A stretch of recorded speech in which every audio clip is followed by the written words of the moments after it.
अस्सलाम वालेकुम बच्चों।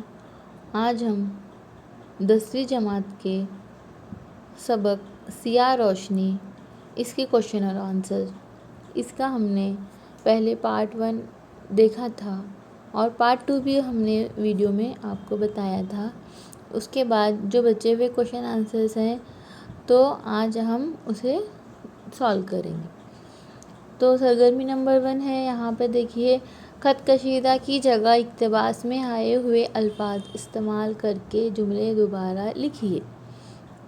नंबर 1, एक बाथरूम आंगन में था। अब यहाँ पर जो वर्ड दिया गया है, देखिए जो लफ्ज़ दिया गया है आंगन, उसकी जगह पर हमें दूसरा लफ्ज़ लेना है और सेंटेंस को, जुमले को दोबारा से लिखना है। तो अब यहाँ पर देखेंगे, एक बाथरूम आंगन में था। अब यहाँ पर आंगन की बजाय हमें सही आंसर है सहन। यहाँ पर आएगा सहन। एक बाथरूम सहन में था। तो अब हम यहाँ पर लिखेंगे सहन। देखिए बच्चों, यहाँ पर आएगा सहन। देखिए यहाँ पर उसका आंसर दिया गया है सहन। एक बाथरूम सहन में था। नंबर 2 देखेंगे हम। यहाँ पर देखिए नंबर 2, एक कमरे में एक कमरा बूढ़े बाप का था। अब यहाँ पर देखेंगे, एक कमरा बूढ़े बाप का था। इसमें देखेंगे बच्चों, ज़ईफ़, बूढ़े की जगह आपको लिखना है ज़ईफ़। बूढ़े की जगह आपको क्या लिखना है? ज़ईफ़। देखिए यहाँ पर दिखाया गया है आंसर ज़ईफ़। बूढ़े की जगह आपको लिखना है ज़ईफ़। ठीक है। उसके बाद देखेंगे नंबर 3, परवीन का दिल इस उकताई हुई लड़की से बहुत सारी बातें करना चाहता था। अब उकताई हुई, इसके नीचे क्या है बच्चों? अंडरलाइन है। तो यहाँ पर देखिए, यहाँ पर उसका आंसर दिया गया है बच्चों। देखिए, एक मिनट मैं आपको बताती हूँ। बेजार, यहाँ पर आएगा बेजार। परवीन का दिल इस बेजार, देखिए यहाँ पर दिखाया गया है बेजार लड़की से। यहाँ पर देख सकते हैं आप, बेजार लड़की से बेजार लड़की से बहुत सारी बातें करना चाहता था। अब देखिए, उसके बाद देखते हैं नंबर 4 है, इसने बिला तकलीफ़ फराज से बातें शुरू की। अब यहाँ पर बिला तकलीफ़ है, बिला तकलीफ़ दिखाया गया है। यहाँ पर देखिए, इसके नीचे अंडरलाइन है बिला तकलीफ़। उसका जवाब राइट आंसर है। उसने बिला झिझक, बिला तकलीफ़ की जगह पर क्या आएगा बच्चों?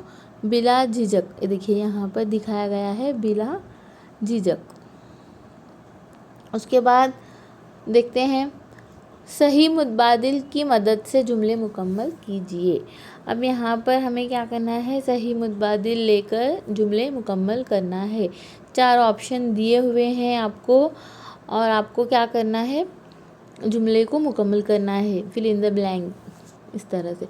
परवीन ने इस लड़की के चेहरे पर डैश के आसार देखे।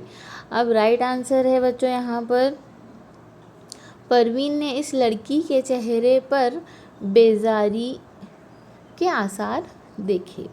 इस तरह से आपको लिखना है बेजारी। ठीक है। उसके बाद देखेंगे नंबर 2,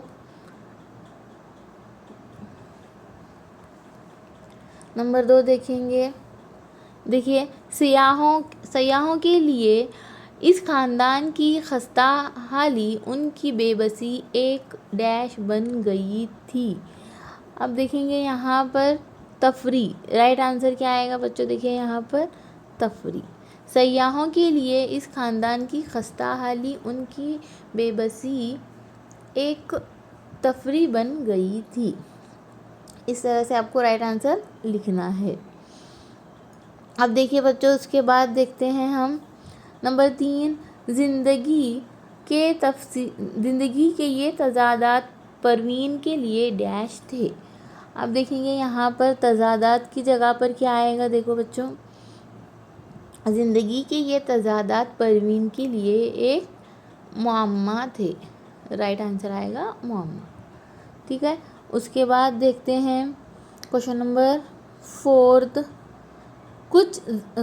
कच्चे जहन के डैश सवाल ने परवीन को हैरान कर दिया। अब देखिए कच्चे जहन के डैश सवाल ने परवीन को हैरान कर दिया। इसका राइट आंसर आएगा बच्चों पुख्ता। इसका राइट आंसर आएगा पुख्ता। कच्चे जहन के पुख्ता सवाल ने परवीन को हैरान कर दिया, इस तरह से। उसके बाद हम देखेंगे, देखिए सरगर्मी नंबर 3 में क्या दिखाया गया है। स्वेटो के गरीब खानदान के कमरों के बारे में लिखिए। अब यहाँ पर आपको स्वेटो के गरीब खानदान के जो कमरे थे, किस तरह से वो रहते थे, उनके हालात ज़िंदगी किस तरह से थी, उसके बारे में आपको लिखना है। ठीक है, तो बच्चों आइए देखते हैं जवाबात में। देखिए परवीन और सैयाह स्वेटो के एक गरीब खानदान के मकान में गए थे। ये मकान 2 कमरों पर मुश्तमिल था। दोनों कमरे खस्ता हाल थे। दीवारों और दरवाज़ों का रंग उड़ चुका था, सुतून कमज़ोर हो चुके थे, छत टिन की थी। सहन में एक बाथरूम था जिसे उनके पड़ोसी भी इस्तेमाल करते थे। एक छोटे कमरे में बिस्तर और मेज़ थी। कमरा इतना छोटा था कि बिस्तर और मेज़ रखने के बाद चलने की जगह नहीं थी। इस कमरे में एक छोटी सी खिड़की थी जिससे बहुत कम रोशनी आ रही थी। एक बूढ़े बाप के लिए था, इसमें भी रोशनी कम थी। कमरे में छोटा सा पुराना बिस्तर था और छोटे से एक बदरंग मेज़ थी। इस कमरे में एक टूटी फूटी कुर्सी थी। ये इसका आंसर है, इसका जवाब है। अब उसके बाद देखेंगे क्वेश्चन नंबर 2, लड़की की बेजारी की वजह लिखिए। अब यहाँ पर हमें क्या लिखना है, लड़की क्यों इतनी बेजार थी उसकी वजह बयान करना है। तो देखिए जवाब नंबर 2 यहाँ पर नीचे दिया गया है। जवाब नंबर 2, देखिए यहाँ पर जवाब दिया गया है नंबर 2। लड़की खुददार थी। उसे ये बात पसंद नहीं थी कि उसके वजूद, उसके ख़ानदान और उसके घर को नुमाइश का सामान बनाया जाए। सयाहों के लिए उनकी खस्ता हाली और उनकी बेबसी तफरी का ज़रिया बनाई गई थी। आमतौर पर सयाह हमेशा इस घर की गुर्बत को देखकर उन्हें कुछ रकम दे देते थे, जिससे घर के अफराद का पेट भरता था। लड़की को ये सब नागवार गुजरता था, इसलिए वो बेजार थी। इसका आंसर नंबर 2। उसके बाद हमें लिखना है क्वेश्चन नंबर 3। स्वेटो से निकलते वक्त परवीन के लबों पर मुस्कुराहट थी और पलकें भीगी हुई थी। उस मुतज़ाद कैफियत की वजह लिखिए। अब हमें उसकी वजह लिखना है। तो देखिए बच्चों यहाँ पर है क्वेश्चन नंबर 3 का जवाब। स्वेटो से निकलते वक्त परवीन के बेटे फराज ने वहाँ बच्चों से बातें शुरू की। तो अब देखिए यहाँ पर उसका आंसर आपको दिखाई देगा।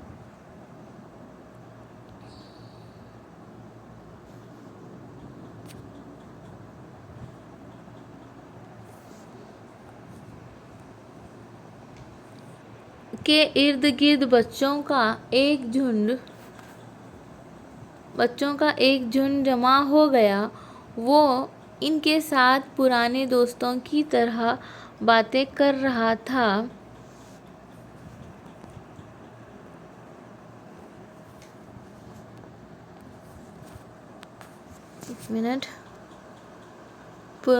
बातें कर रहा था। परवीन की आंखें फराज की नरमी, रहमदिली और इंसानियत को देखकर नम हो गईं।